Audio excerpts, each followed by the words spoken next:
think hands down, the cast and I would probably agree is you don't get control over how you're edited. You don't get control over what scenes are shown. You don't get control over what's, kind of narrated. You just kind of got to roll with the punches. So I found out that I was the quote unquote villain at our premiere party.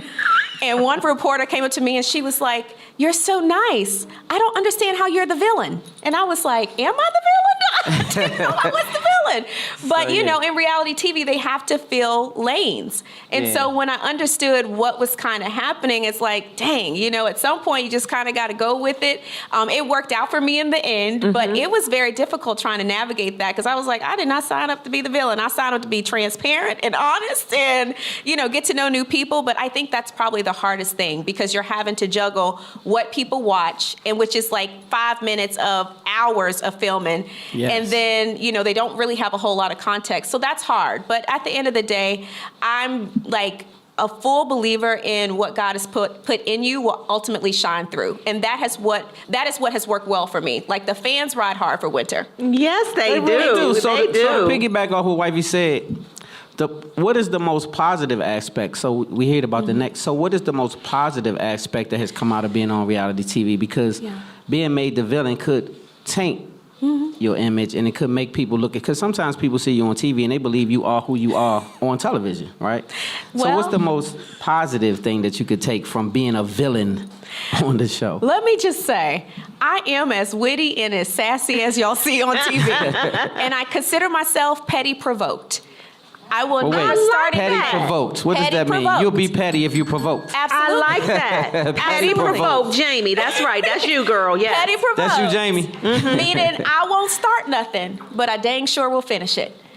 And petty provoked. You heard that? Petty provoked. Don't come for the winter storm, because then she gonna give it to you. Don't come for me unless I send for you. That is really how I roll. So I think, it's difficult for people who only know me in a certain capacity, because really I call myself Southern sweet and shady. I really am sweet, but I have a tendency to be shady if I'm provoked.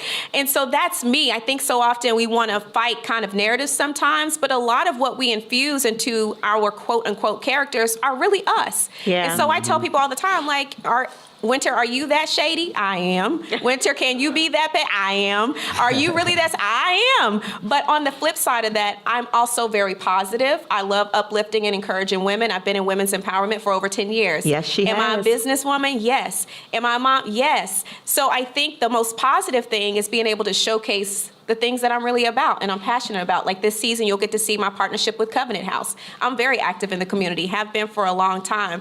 So I think the positive is getting the opportunity to showcase what you really are passionate about on this kind of platform. And that's the other thing I do love about you. Like, I've been reading a lot about some of the different things that you've done. You're a philanthropist, and I heard that you're about to get your PhD, or you're working on it. I'm working on it. And so you're doing some other amazing things. One last question is, you're not on the show with a husband. So do you get questions about that all the time? Like, you're on Love and Marriage, DC, and you're not married. Yeah, I got that all season 1, and I was like, y'all, I had a husband, I just didn't want him anymore. So you were married. So you and Kevin were married. We were legally still married. We were just during the first season. Yeah. Our divorce was not finalized yet. Okay. So I'm like, I had him. You had a husband. You just said, I don't want him no more. I didn't want him. You didn't want him no more. And that's okay. And that's what it is. That's right. I'm always going to keep it $150. I have nothing to hide. So that was my reality. So I fought that narrative, and I'm like, y'all, I was married. I just was going through a difficult time. This season, are we gonna see what some I new will love? say.